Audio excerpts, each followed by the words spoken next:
Boa noite a todos. Já já nós vamos começar.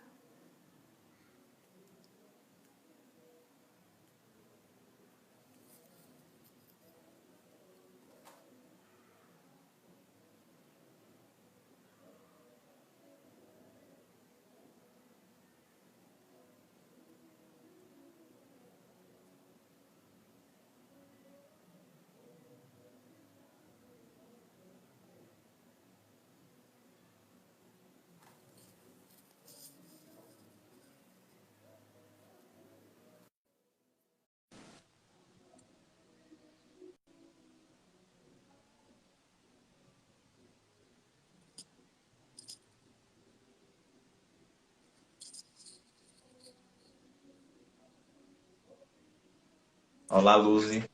Oi, Boa noite. boa noite.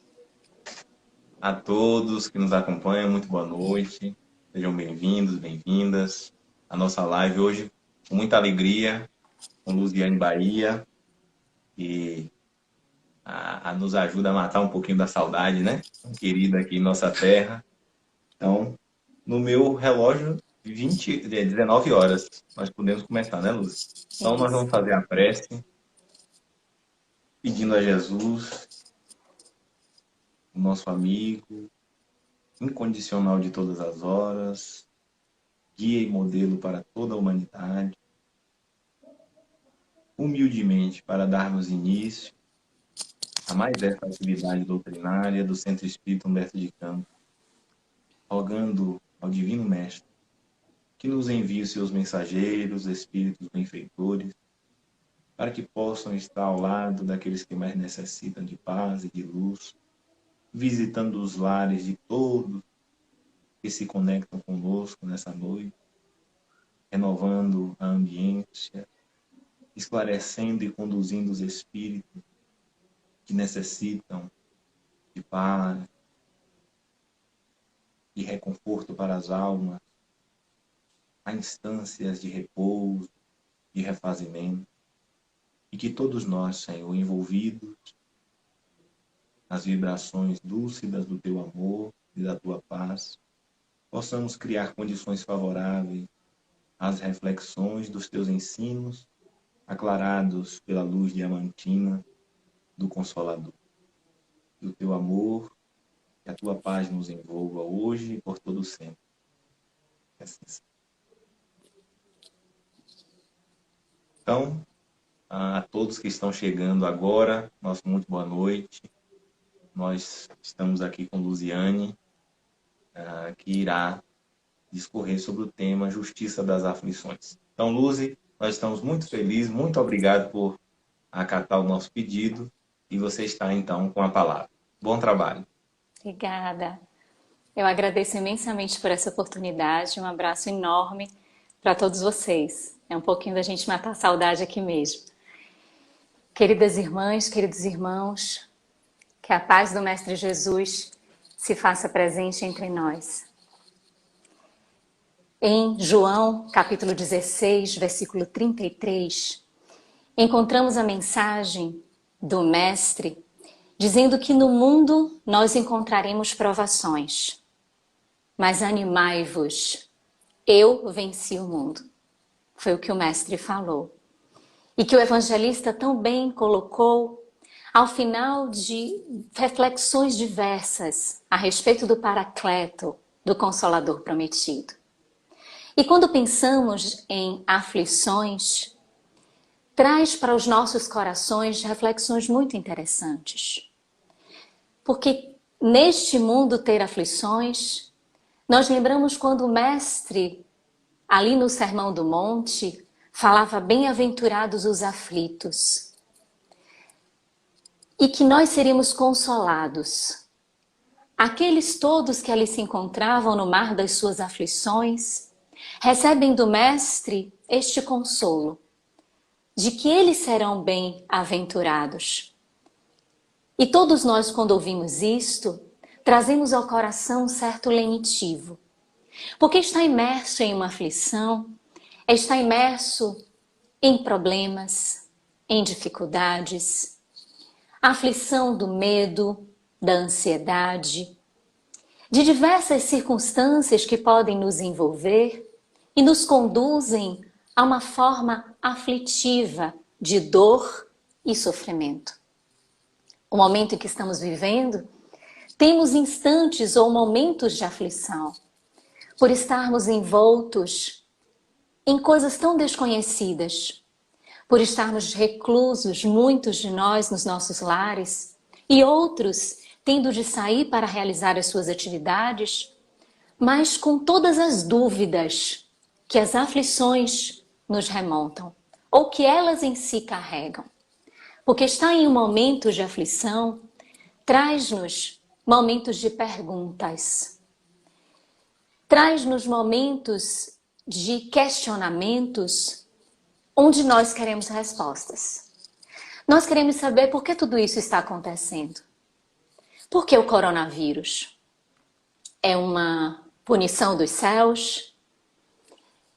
Deus sabe disso? Deus tem alguma intervenção nisso? Se tem, como pode Ele, Deus, trazer isso à humanidade? Existe Deus? E será que Ele existe mesmo para deixar os seus filhos passando e atravessando estas dificuldades? As aflições nos trazem questionamentos para nós sabermos o porquê. O porquê nós estamos vivendo aflições. De que forma elas se justificam? E se é que elas se justificam? Então, em momentos como estes, de aflições, inevitavelmente nos aproximamos um pouco de Deus. Até mesmo aqueles que não acreditam em Deus questionam a esta força, ou seja lá o que for, até mesmo a sua existência. Ou até mesmo os seus desígnios. Então começamos a ver que as aflições acabam por conduzir o ser a percepções mais profundas de si mesmo. E aí começamos a olhar mais para Deus. É só a gente perceber um pouco, e isso nós comentávamos oportunamente entre amigos, o quanto de mensagens, o quanto de informações circulam nos meios midiáticos a respeito de Deus. Na tentativa de tornar este momento mais leve, na tentativa de fazer com que nós tenhamos uma consolação efetiva diante de tantas indecisões, diante de tantas dúvidas, diante até mesmo de dificuldades tão pessoais. E aí, diante de Deus, como disse o padre Fábio de Mello, ele continua sendo o mesmo. O padre ele foi questionado pelo jornalista André Trigueiro, que é muito conhecido nosso, espírita, e ele perguntou como é que estava a relação dele com Deus no momento em que o padre teve depressão. E o padre disse assim: Deus está ou sempre esteve da mesma forma. Eu é que não estava com ele. Então, no momento em que eu estava com depressão, disse o padre, Deus continuava no mesmo lugar. Mas eu é que me afastei dele. Eu é que não estava com ele. Então, a gente começa a visualizar uma forma interessante neste momento de aflição. Deste contato, dessa aproximação. E a gente começa a olhar Deus. A gente começa a tentar fazer aquilo que o Espírito Amigo, no capítulo 9 do Evangelho segundo o Espiritismo, item 7, Instruções dos Espíritos à Paciência. O que é que o Espírito Joana de Ângeles, que é o Espírito Amigo, depois a gente descobre que é Joana de Ângeles. O que que ela coloca naquela mensagem? Que nós elevemos para o alto a fronte. Que nós olhemos para o alto e não observemos, nestes momentos de aflição, aquelas situações que nos cercam, que nos limitam, que nos cerceiam. A vontade, o pensamento, as escolhas positivas. Quando ela pede para a gente olhar para o alto, é para ter uma dimensão maior. E, inevitavelmente, essa dimensão reside em Deus. Deus com quem o ser humano tem uma relação de temor. Deus com quem o ser humano teve uma relação de castigo, de punição, onde Deus está vendo o que nós estamos a fazer. Deus está a observar todos os nossos comportamentos. Deus está a nos vigiar as ações e muito mais intensamente os pensamentos. Então, esta relação atávica do ser humano com Deus, que se perdurou durante tanto tempo, tem um divisor de águas. Esse divisor de águas está lá em 1857, na publicação da primeira edição do Livro dos Espíritos. Porque quando abrimos o Livro dos Espíritos, passamos pela introdução, pelos prolegômenos, quando chegamos na primeira questão, a humanidade tem um impacto. Porque ali nós encontramos um Deus, que é o mesmo Deus, só existe um Deus. É o mesmo Deus, é o Deus único, mas é um Deus cuja resposta concedida pelos Espíritos nos traz uma consolação e uma segurança intensas. A pergunta todos nós conhecemos, é logo a primeira. Que é Deus?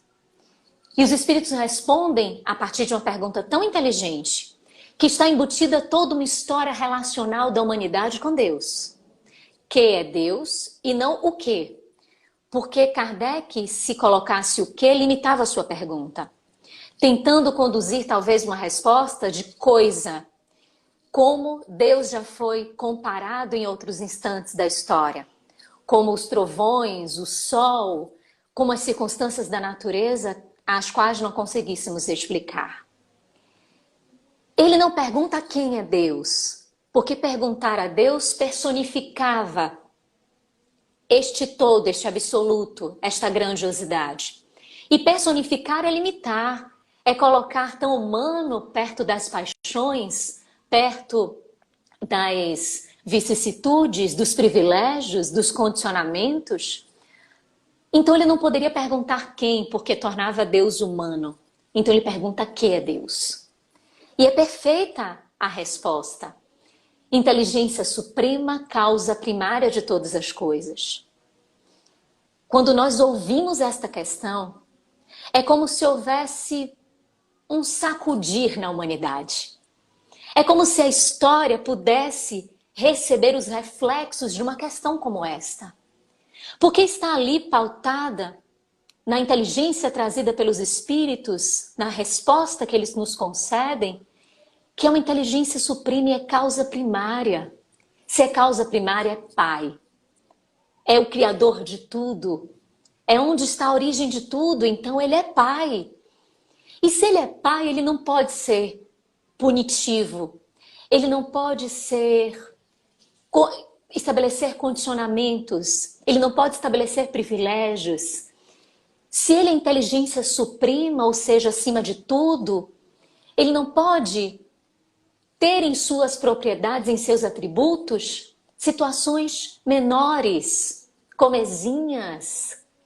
Então, desde a primeira questão, aquele que invade o estudo de O Livro dos Espíritos se encanta com um Deus, que com certeza é de misericórdia, com certeza é de bondade, porque se é a causa primeira de todas as coisas, só pode ser o amor, capaz de criar tudo isto. Só pode ser o amor capaz de nos conceder tudo o que nós possuímos, quanto arcabouços de potencialidades, de inteligência, de propriedades, de atributos como nós temos. E aí nós avançamos um pouco, chegamos na questão 13 de O Livro dos Espíritos e encontramos Kardec perguntando várias características de Deus aos espíritos, imaginando talvez que dentro daquelas classificações, daqueles atributos, pudesse Kardec fechar ele com seu aspecto de classificação, com seu aspecto de pedagogo, com sua didática. E aí os espíritos diziam, ó, tudo isso, esse elenco é limitativo. Qualquer elenco vai ser limitativo quando o assunto é Deus. Porque Deus está acima de tudo, Deus é o Criador. E não dá para a criatura compreender o Criador dessa forma, porque estes conceitos limitam, mas diz respeito ainda a uma forma da nossa comunicação. Mas Kardec, nos comentários a essa questão, ele comenta cada um dos atributos que ele relacionou a Deus. E o último desses atributos, o último deles, é soberanamente justo e bom.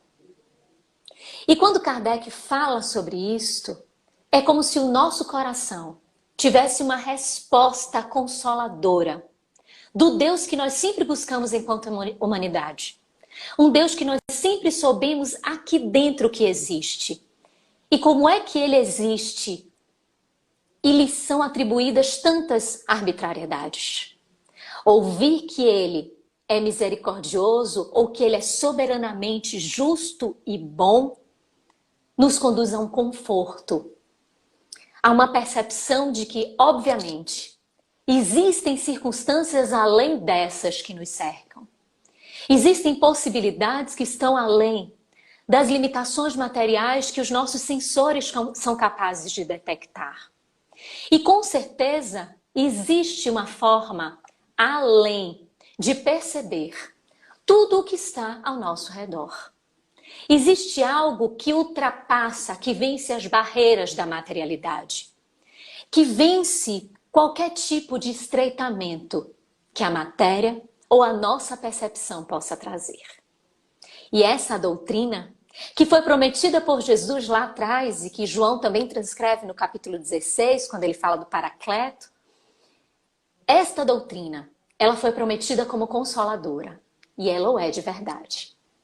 Quando vamos ao capítulo 5 e encontramos bem-aventurados os aflitos e vemos o quanto esse capítulo é grande. São 2 capítulos maiores no Evangelho. Um está ao final, que é a coletânea de preces, que é um capítulo imenso. Estão lá as preces divididas, atendendo às nossas necessidades. E o segundo maior capítulo é o 5º. É como se os espíritos e Kardec, esta pleiade do Espírito de Verdade, todos eles, desejassem nos mostrar. A prece é a saída de tudo. Sempre vai ser. É a ferramenta incólume, indestrutível. É a primogênita da fé. É aquela que vai ser capaz de romper quaisquer amarras e tornar o ser numa ascensão vertical, desde que assim compreenda, desde que assim entenda a funcionalidade que a prece tem em nossas vidas. Mas é como se também tivesse a nos mostrar que depois de trazer toda a importância da ferramenta, inevitavelmente tem de se discutir ou se refletir sobre as aflições. Porque elas também são imensas. Elas são diversas, se transmudam de diversas formas. E elas merecem ser observadas com atenção. Então, no capítulo 5 do Evangelho segundo o Espiritismo, encontramos logo uma provocação intelectiva. Justiça das aflições. E o quanto parece contraditório. Justiça das aflições. Continua a soar como se tivesse algo a cumprir como forma de penalidade. Porque o nosso olhar de justiça ainda está estreito na percepção mais material que temos dele. E que faz com que, inevitavelmente, tenhamos este olhar para todas as experiências da nossa vida. De uma justiça arbitrária, de uma justiça condicionante, de pagas que são estabelecidas, de interesses que permeiam. Mas essa justiça, ela tem a marca do amor e a marca da divindade.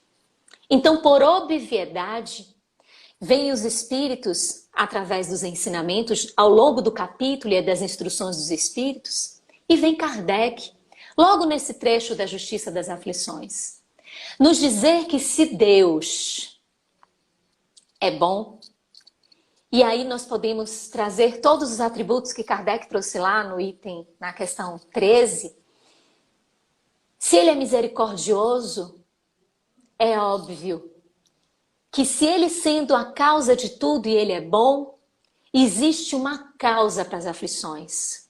E esta causa é igualmente justa. Pensar sobre isto, refletir sobre isto, muda tudo no nosso relacionamento com as aflições. Muda a forma como nós nos relacionamos com a nossa dor e com o nosso sofrimento. recuando um pouco no tempo, voltando lá para século IV e V, em que viveu Agostinho de Hipona, nascido em 354 e viveu até o ano 430.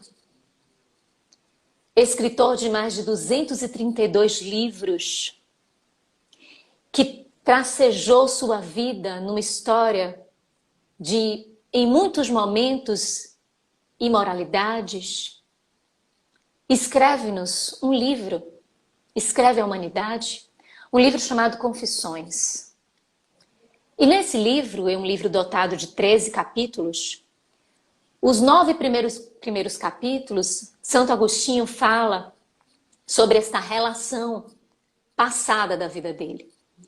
Dessas situações em que ele se permitia as licenças morais, em que ele não considerava nem a si mesmo, nem o ser humano, nem o próximo. Onde ele vivia, e quando nós lemos a obra, nós nos assustamos com as suas confissões. Porque não deixamos de passar na mente julgamentos, de refletir sobre aquelas escolhas, aquelas decisões.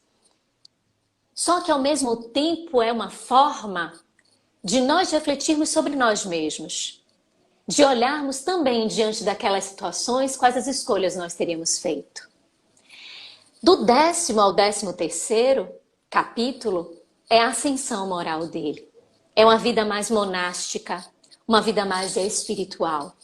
Uma vida de jejum, mas de jejum voltado para a espiritualidade. Um jejum em relação a estas impropriedades que só traziam malefícios a si mesmo e ao próximo.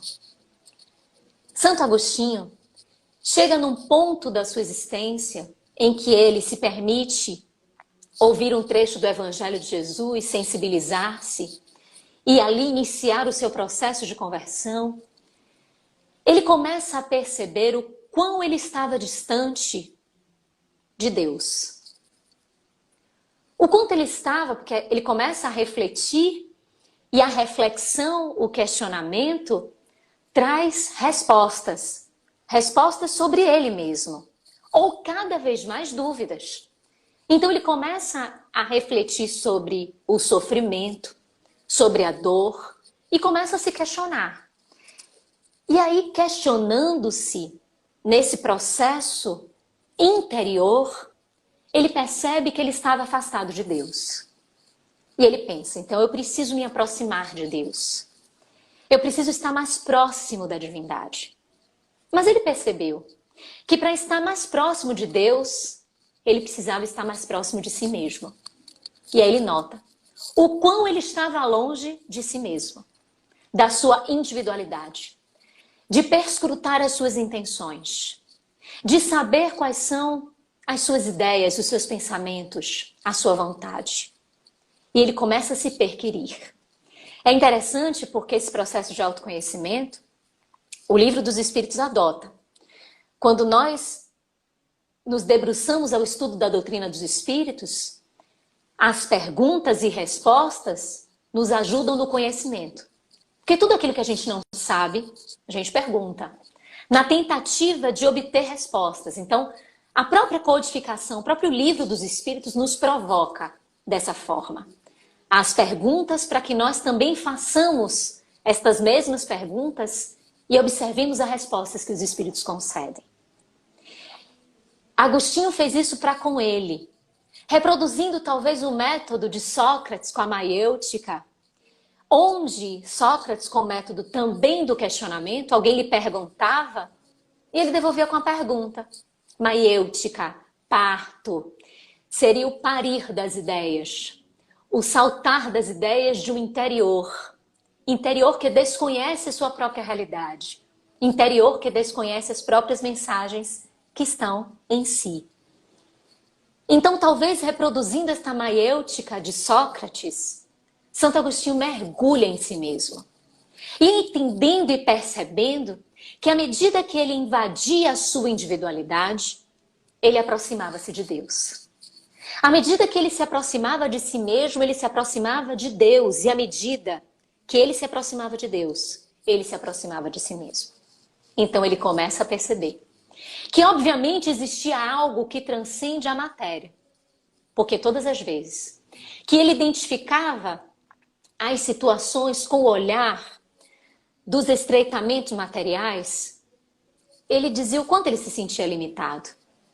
O quanto era impossível do desfecho de situações tão complexas ser aquele, de forma tão básica, de forma tão material.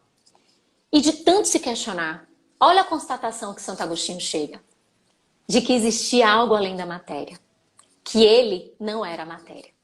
Que com certeza ele era um espírito, ou seja, que dentro dele, ou ele em individualidade, estava além de uma percepção que era a matéria, onde até então ele se sentia o eu, onde até então ele se conceituava dessa forma. Então ele percebe que existe algo além, e que este algo além não está nele, este algo além é ele, que transcende a materialidade. E aí, quando nós viajamos no tempo e vemos Santo Agostinho assinar os prolegômenos, juntamente com Fenelon, com João Evangelista, com o Espírito de Verdade, com Swedenborg, quando nós vemos que ali está Santo Agostinho, quando vimos ao longo das mensagens do Evangelho, duelo é de Santo Agostinho, a felicidade que a gente alcança com a prece é de Santo Agostinho. Quando nós vamos lendo estas mensagens e conhecendo um pouco da sua história, nós conseguimos perceber o salto quântico que ele deu sobre as suas próprias imperfeições. E começar a perceber isto é identificar que se para invadirmos uma realidade pessoal precisamos de Deus e vice-versa, também para invadir e entender Deus precisamos de nós, é porque esta percepção de espírito traz algo de responsabilidade para nós. Traz algo de individual à nossa característica. No capítulo 5º, a primeira expressão do item da justiça das aflições é justamente que a gente não tem como compreender as palavras de Jesus quando falou bem-aventurados os aflitos, se nós não soubermos da vida futura. No capítulo 2 do Meu Reino Não É Deste Mundo, do Evangelho, primeiro item, a vida futura. Quando vamos na questão 919, letra A, que a resposta é de Santo Agostinho, e essa pergunta 919A, que todos nós conhecemos, já estudamos, já refletimos, todos nós. Essa pergunta, ela encerra a terceira parte do Evangelho, do Livro dos Espíritos. Ela encerra a parte das leis morais. É a última pergunta no capítulo da perfeição moral. Esse capítulo, o que ele reflete? Ele não reflete as nossas ações? Ele não reflete as nossas viciações, mas também as nossas virtudes? Ele não faz com que nós reflitamos sobre o egoísmo e o orgulho e as suas consequências? Durante todo o percurso das leis morais, nós não tivemos ali a reflexão sobre o livre-arbítrio, sobre a responsabilidade que nos cabe diante das ações que nós realizamos, de que para cada efeito existe uma causa. E aí vem Santo Agostinho, na questão 919A, já na sua parte final, e nos traz o objetivo do Espiritismo. Sei haver muitos que dizem ser positivo o presente e incerto o futuro. Ora, esta é exatamente a ideia que estamos encarregados de eliminar do vosso íntimo, visto desejarmos fazer que compreendais esse futuro de modo a não restar nenhuma dúvida em vossa alma. Por isso foi que primeiro chamamos a atenção, a vossa atenção, por meio de fenômenos, as mesas girantes, as batidas na mesa e diversos outros fenômenos capazes de ferir-vos os sentidos, e que agora vos damos instruções que cada um de vós se acha encarregado de espalhar. Com este objetivo é que editamos o Livro dos Espíritos. Olha que perfeito. Vislumbrar que esse nosso conhecimento da vida futura, aquilo que o Espírito Amigo fala lá na mensagem à paciência, olhar para o alto. Quando a gente olha para o alto, a gente abre as possibilidades. Quando a gente abre as possibilidades, a gente não se fixa no presente, a gente consegue perceber que se estamos vivendo aflições, existe algo a justificar isso, porque Deus é bom. Deus é misericordioso, Ele é justo. E a sua justiça tem uma forma decodificada de se expressar que às vezes nós não entendemos. Porque não estamos acostumados com uma justiça que nos dê novas oportunidades. Na justiça de Deus nós poderíamos até ser reincidentes.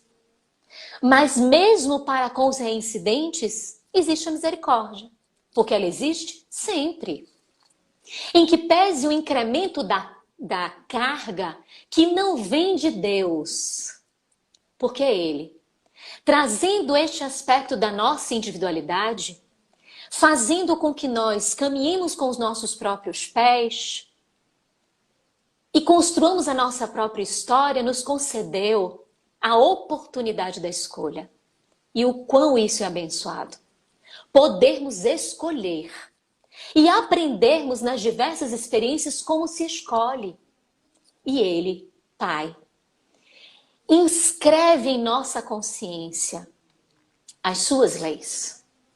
E em diversos momentos, da codificação. Quando lemos assim, Deus traz então a sua punição.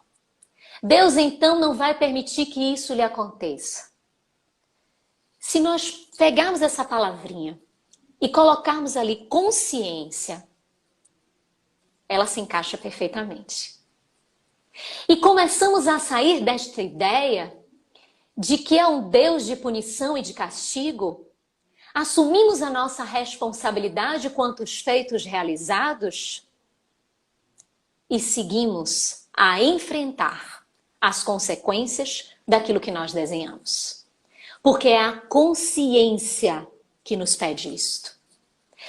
São as leis de Deus que estão dentro de nós que pedem isto. Porque é incoerente.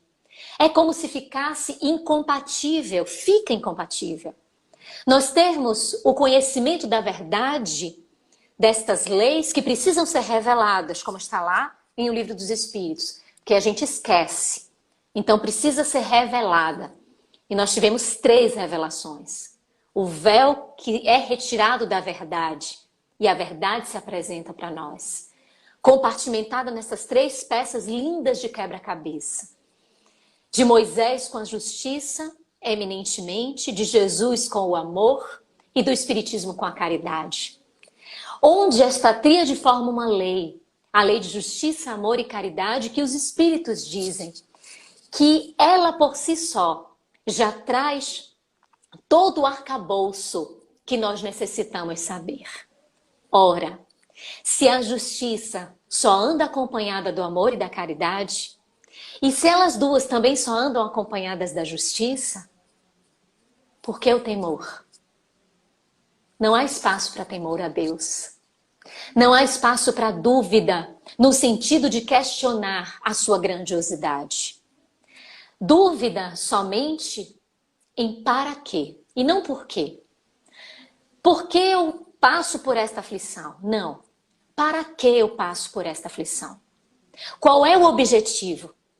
Qual é o objetivo de que Deus quis me punir? Não. Qual o objetivo que eu posso identificar a partir desta aflição para que eu consiga, dentro de mim, retirar a causa que originou aquela aflição? O que é que eu preciso fazer? Quando Santo Agostinho percebe a relação entre Deus e o ser, e quando nós percebemos esta relação e nos identificamos como espíritos, vemos a vida futura. E como diz a questão 922 de O Livro dos Espíritos, a vida futura se pauta na consciência do dever cumprido Olha a consciência do dever cumprido, então eu preciso estar em paz. Aquilo que Saulo, quando ruma ao deserto, quando vai buscar a cidade de Damasco, ele almejava paz. E ele não possuía pelas atribulações da sua consciência, que é o que acaba acontecendo conosco, com todos nós. Ante as nossas faltas, ante as nossas adversidades. Dever cumprido, consciência com esse dever cumprido. E fé na vida futura. Felicidade, os Espíritos falam. Se deposita desta forma. Então, quando voltamos ao capítulo 5º, que abre logo as aflições e que fala de vida futura, é como se os Espíritos estivessem a nos dizer, e o próprio Kardec a comentar, a trazer, que há esperança diante das situações adversas. Que elas existem e vêm se debruçar depois na consecutividade do capítulo, com as causas atuais, com as causas anteriores das aflições. Vem nos mostrar que reside em nós essa causa. E que isto é perfeito, porque se nós temos o livre-arbítrio para desenvolvermos as nossas habilidades, é magistral sermos responsáveis pelas consequências. Porque somente observando as consequências, nós conseguimos alcançar este patamar de percepção interior e de debruçar sobre nós mesmos. Esta reflexão de observar as consequências, os espíritos benfeitores em diversas obras da literatura espírita nos colocam a perceber. Lembro-me de um caso específico de uma obra que reli recentemente. É Sexo e Destino. Essa obra a gente tem que ler, reler. Eu reli recentemente. E tem uma personagem, que é o Moreira, que ele passa boa parte da consecução, do drama, da trama, interferindo, obsidiando, perseguindo, criando armadilhas e formas de trazer prejuízos a um contexto familiar. Até que um determinado evento acontece, um acidente acontece, e a pessoa que tornou-se vítima do acidente é alguém afeto ao seu coração. E ele é levado, os espíritos convidam, criam toda uma forma de fazer com que ele aceite, com que ele perceba, para contar com o auxílio dele, porque sabia também que a sua aproximação poderia trazer benefícios, uma vez que eram tão ligadas às entidades, mas para que ele também aprendesse com os efeitos. E quando ele se aproxima, todas as vezes que eu leio esse trecho, eu choro. Porque quando ele se aproxima, que ele carrega Marita no colo, que é a personagem que sofreu o acidente, quando ele carrega ela no colo e transmite para ela a sua energia, para que ela tenha uma sobrevida, os outros auxiliares também tentaram, mas percebe que com ele, na expressão de André Luiz, é como se fosse um pé calçando um sapato antigo. E que os outros era como se fosse um pé calçando um sapato novo. O sapato novo não tem ainda o molde do nosso pé. E eles estavam afinados mutuamente. E, gente, todas as vezes que eu leio esse trecho, em que ele está ali quieto, ele que fazia tanta balbúrdia, obsessor mesmo de fazer balbúrdia, de fazer alarde. Quando eu leio aquilo, que eu vejo ele tão quietinho, parecendo uma criança que percebeu que fez uma coisa errada, quando eu olho aquela cena, eu choro sempre. Porque eu olho para o alto e digo, Deus, o quão misericordioso é o Senhor. Não tem limite o seu amor nem a sua misericórdia. Diante de tantas coisas que nós vimos ele fazer, e o livro só é um recorte, imagina quantas outras coisas. E olha a misericórdia. Deus permitindo que ele, aos poucos, lide com a própria consciência. E para quem lê o livro, sabe o desfecho de Moreira, como é que ele vai se desenvolvendo. E para quem não leu, fica a dica, para a gente ler e estudar André Luiz nessa obra fascinante, que ela é psicografada pelos dois médiuns, Valdo Vieira na primeira parte e Chico Xavier na segunda.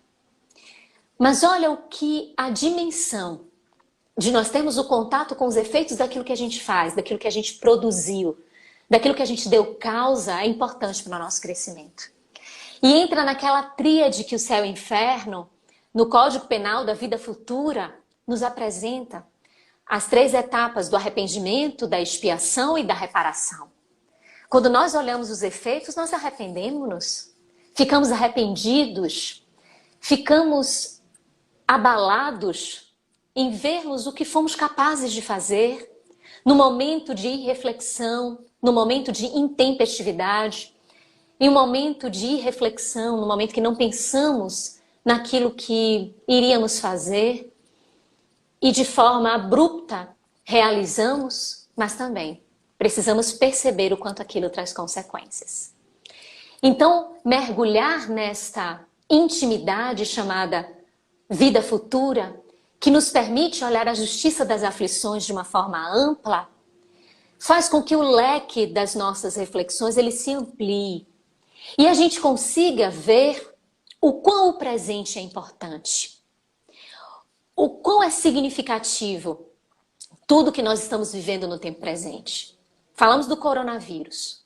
Ele, obviamente, traz a consequência em relação ao passado.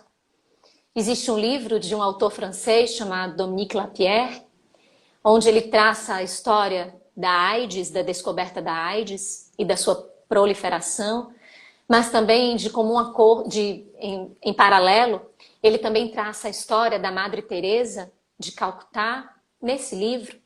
O autor, refletindo sobre a década de 70, do sexo, das drogas, ele diz: não há como existir excesso, não há como existir abuso sem consequências dolorosas.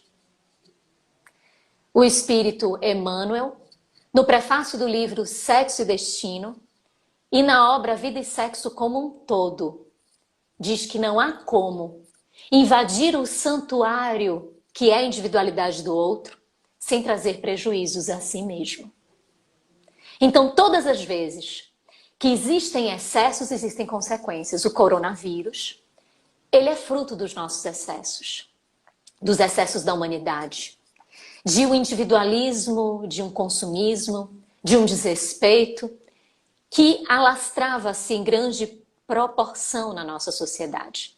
Desrespeito para com a própria individualidade, para com o outro, para com a natureza, seja de que ordem for esta, a natureza das plantas, dos animais, a natureza humana, a natureza mineral, seja qual for.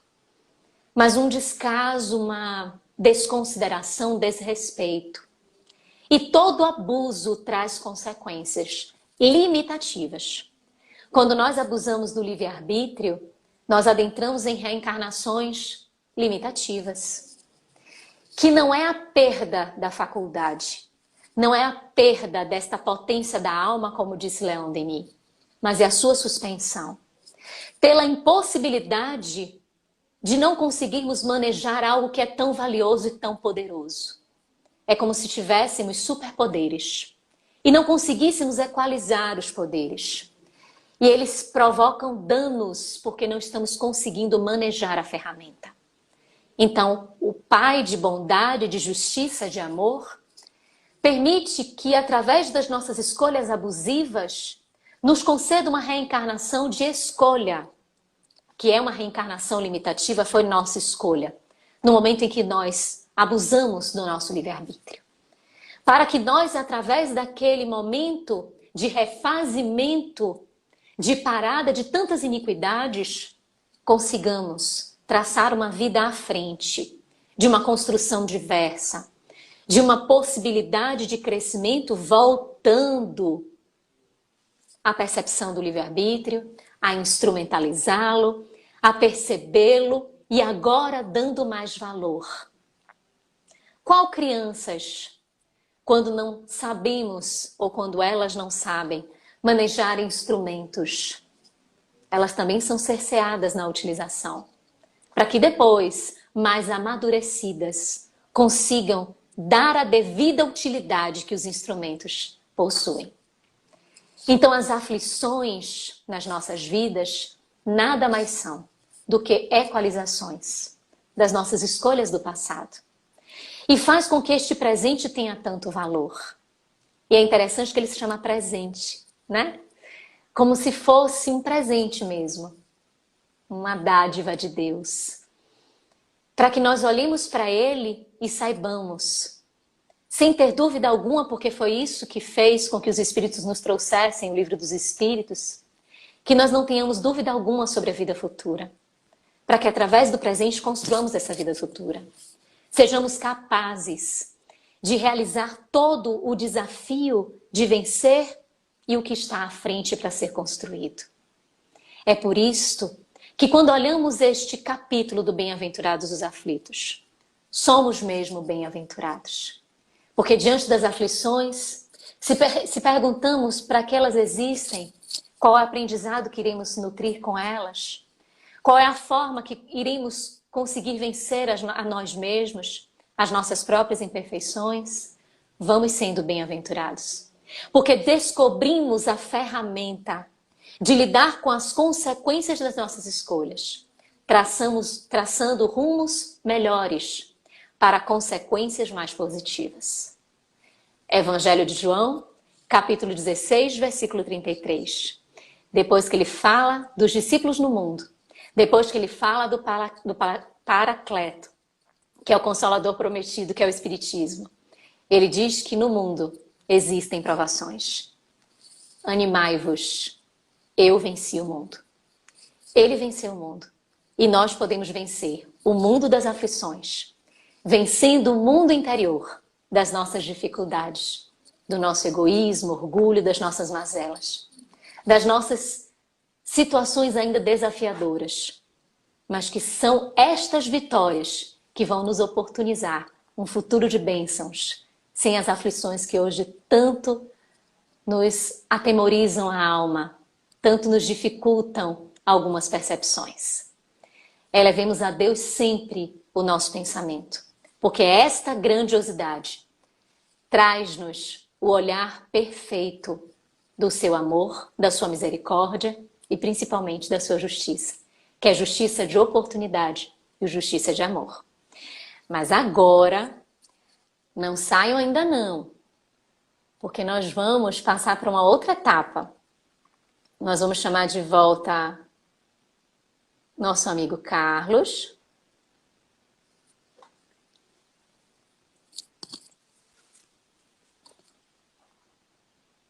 E ele Olá, vai isso, nos conduzir aí. IC Malheiros fez uma pergunta durante a sua fala. Qual a melhor forma de se aproximar de Deus? A melhor forma de se aproximar de Deus é sempre fazendo o bem, pensando o bem, sentindo o bem. Todas as vezes, e isso está lá no Livro dos Espíritos, todas as vezes que fazemos o bem, nos aproximamos mais de Deus. E fazer o bem não é só realizar, mas pensar também. O pensamento conduz ações, conduz cargas das nossas escolhas. E é nesse pensamento que nascem as ações que depois são materializadas. Então, pensar, sentir, viver o bem é uma forma de nos aproximarmos de Deus. Bacana, Luz. Na sua fala, você deixou claro que ter uma percepção mais sensata de Deus é fundamental para nós entendermos a justiça das aflições. E a doutrina espírita presta um serviço muito grande, como você mesma disse na sua fala. Kardec quebra com o paradigma, porque até Allan Kardec nós perguntávamos sempre quem é Deus, naquela visão antropomórfica de Deus. O Espiritismo nos traz uma visão mais ampliada de Deus. E apesar dos espíritos deixarem claro que no atual estágio evolutivo nós não temos a capacidade de compreender Deus em profundidade, a doutrina nos ajuda a resgatar aquele Deus de que Jesus nos falou, né? Ele revoluciona no meio do povo hebreu, quando chama Deus de Pai, Pai Nosso, forçando a todos a se reconhecerem como irmãos. Então, eu queria que você falasse um pouquinho agora desse resgate do Pai de que Jesus nos fala, né, Luz? Perfeito.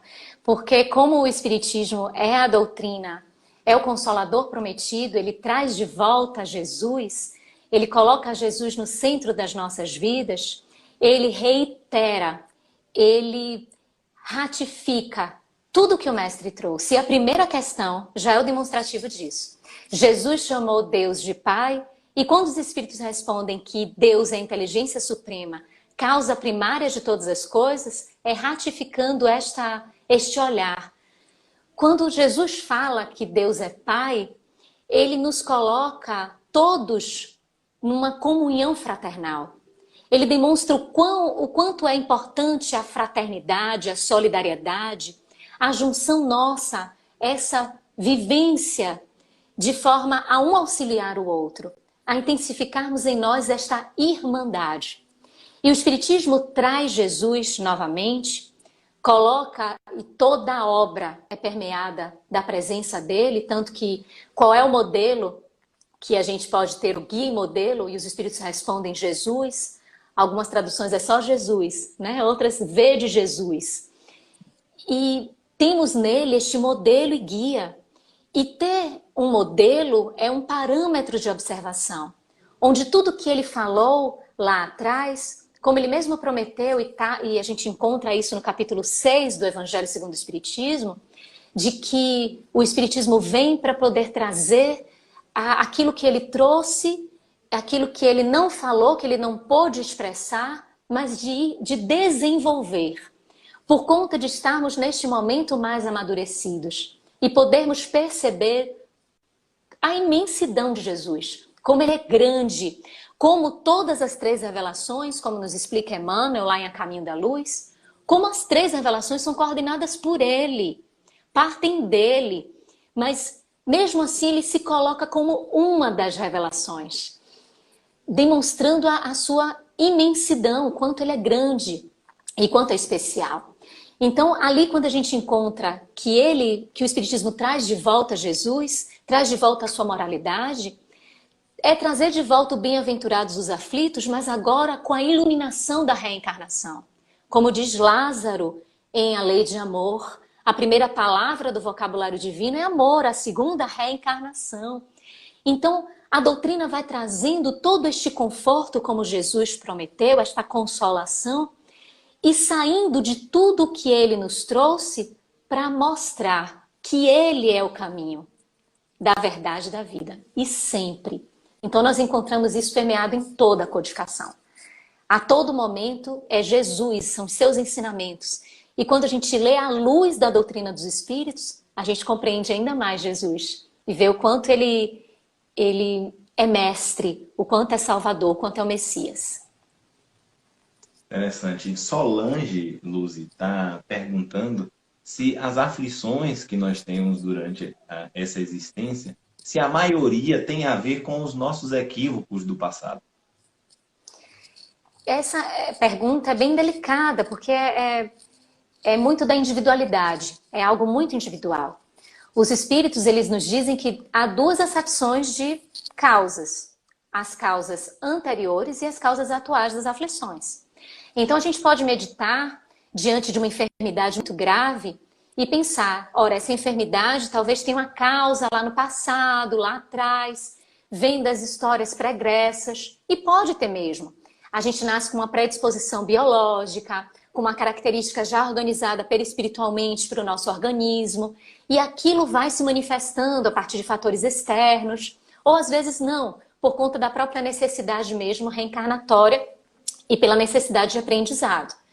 Mas existem muitas enfermidades que são provocadas pelas causas atuais, pelos nossos excessos, pelos nossos abusos, que nós criamos aqui. Então, pode ter um reflexo do passado, pode sim, podem ser coisas conjugadas, mas que como nós temos a memória do que estamos vivendo aqui agora, voltando um pouquinho no passado recente, nessa atualidade em que nós vivemos, identificamos muitas das nossas dificuldades.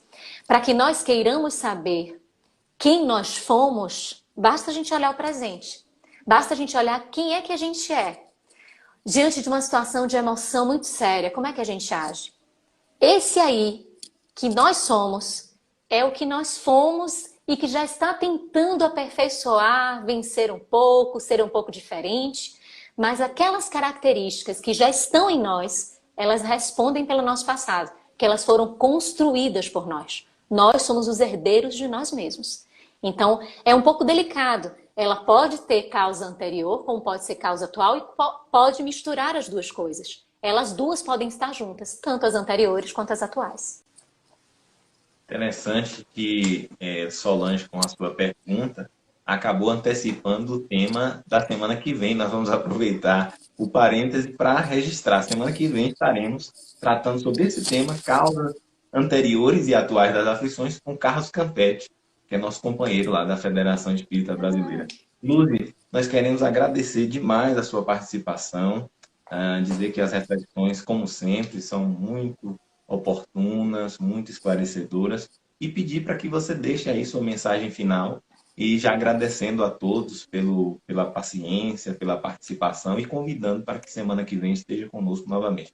O nosso beijo, o nosso abraço, fica aí com sua mensagem final para todos.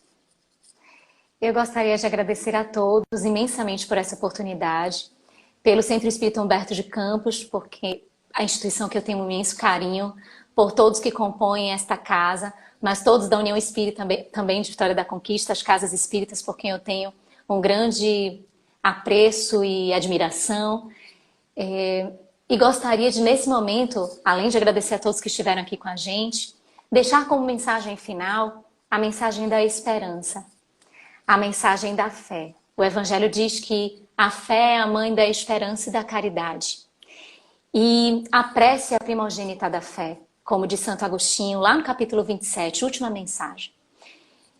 Que a gente fortaleça a fé, que a gente aproveite esses momentos de aflição e reflita cada vez mais sobre aquilo que está no nosso interior, sobre a nossa realidade. Façamos esta proposta de Santo Agostinho, que ele nos diz lá na resposta do 919, letra A, mas que ele fez na vida prática, de buscarmos mais a Deus, de encontrarmos a nós e buscarmos mais nós e encontrarmos a Deus. Façamos cada vez mais esses exercícios, sem esmorecer, nada de tristeza, de desânimo, nada de aflição. O momento é de ânimo, um momento de perseverança, um momento de fé, um momento de prece. É de seguirmos firmes, um momento de união. Juntos, firmes, apesar das nossas distâncias, corações fraternais, como disse Jesus quando nos colocou como irmãos a todos. Então eu gostaria de deixar essa mensagem, agradecendo a Deus, a Jesus, os bons espíritos, por tudo. Muito obrigada. Um beijo enorme. Fiquem com Deus. Abraço. Um abraço. Até.